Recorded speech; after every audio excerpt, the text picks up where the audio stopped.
से supreme court पे उस पे केस करोगे, वो उत्तर देगा अपने हिसाब से, जब देगा अपने टाइमिंग से देगा।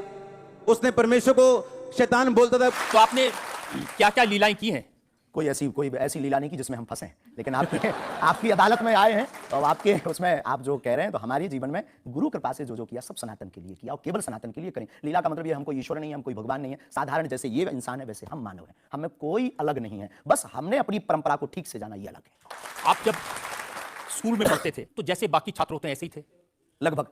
और मास्टर जी कहते थे ये स्कूल में ना है तो अच्छा, इतना शरारती है। हाँ, उपद्रवी तो थोड़ा थे, क्योंकि हम जाते थे तो एक तो बहुत कम जाना होता था, लेकिन बहुत गंभीर और सौम्य भाव से हम जाते थे और लोगों की भावनाएं हमारे पास रहती थी। चूंकि हमारे दादा गुरु का नाम बहुत प्रसिद्ध था, तो दादा गुरु के कारण लोग हमको भी प्रेम देते थे, स्नेह देते, दुलार देते। हमारे दादा गुरु जी को हनुमान जी का 2 बार साक्षात्कार हुआ, ऐसा हमने माना और उनके अनुयायियों ने माना। तो हम जब स्कूल में जाते थे तो बचपन से ही बड़ी कृपा थी, तो लोग बच्चे हमारे पास आते थे, सब क्लासें एक साथ हो जाती थी, 9वीं 10वीं 8वीं सब एक हो जाती थी, जिसमें हम बैठते थे। अच्छा महाराज जी बताइए हमारी कितनी परसेंटेज बन रही है। तो हम वो बचपन उस वक्त ऐसा भाव रहता था दिखाने का। अब तो बहुत गंभीर हो गए, लोगों ने कह करके हमें बड़ा गंभीर बना दिया। तो वो भाव रहता, अच्छा ठीक है तेरी प्यारे 56% बन रही और मेहनत कर 60 हो जाएगी। तो हनुमान जी बताते थे कितनी परसेंटेज? गुरु प्रेरणा हमसे कोई शक्ति बात नहीं करती है, कोई सामने नहीं हमारे पास बैठती है, हमें तो अनुभव होता है, प्रेरणा होती है, जो ऋषि परंपरा में प्रेरणा है, जो हमारे भारत में अनेकानेक महापुरुष, तो हमको प्रेरणा लगती है, ऐसा अनुभव होता है कि ऐसा होगा, जैसे हमें प्रेरणा लग जाती है कि ऐसा होगा, वो हम लिख देते हैं और इष्ट कृपा से और अपने इष्ट के प्रति आस्था से वो बात सत्य निकलती है।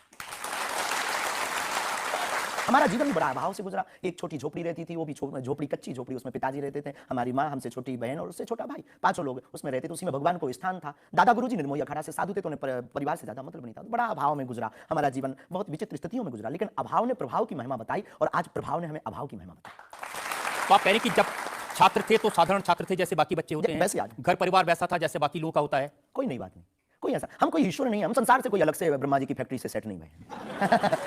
हम जैसे दुनिया है वैसे हम हैं, बस गुरु परंपरा और हनुमान जी की कृपा क्या होती है, शायद हनुमान जी ने और गुरु ने हमको चुना ये ललकार कर बताने के लिए, हमें लगता है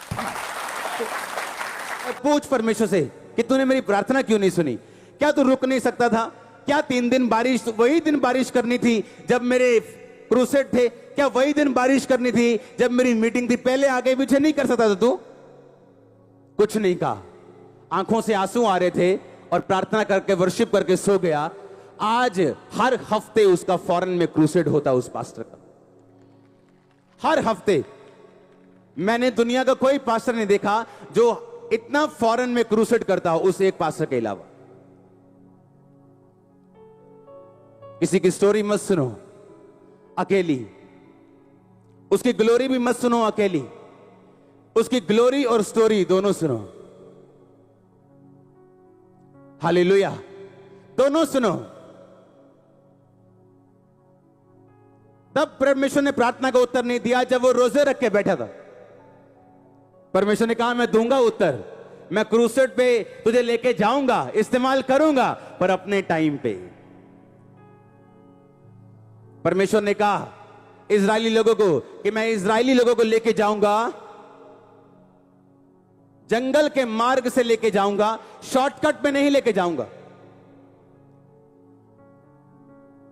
ताकि मैं इनके मन में जान सकूं क्या क्या है, मैं इनकी परीक्षा कर सकूं और इन्हें नम्र बना सकूं।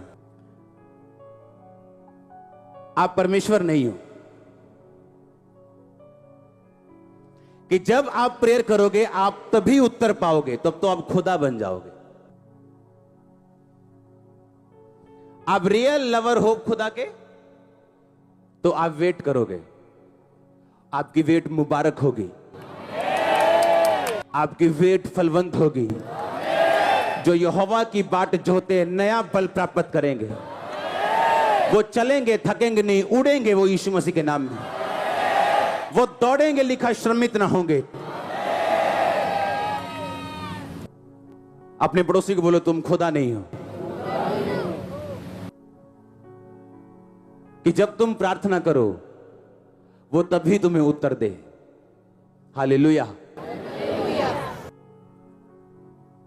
मैंने 10 साल एक विषय में प्रार्थना की, 10 साल, 10 years, और 1 इंच भी उस चीज को सरकते हुए नहीं देखा। सोचो क्या हालत हुई होगी। पर 11वें साल एक दिन में परमेश्वर पलट सकता है स्टोरी को। दुनिया जाके चेक करो, जिन लोगों ने बेदारियां फैलाई हैं, जिन लोगों ने लंगड़े चलाए हैं, अंधे दिखाए, वो लोग वही लोग निकलेंगे जो अपनी परीक्षाओं के टाइम पर खुदावंद के साथ वफादार रहे। परमेश्वर ने कहा जोशुआ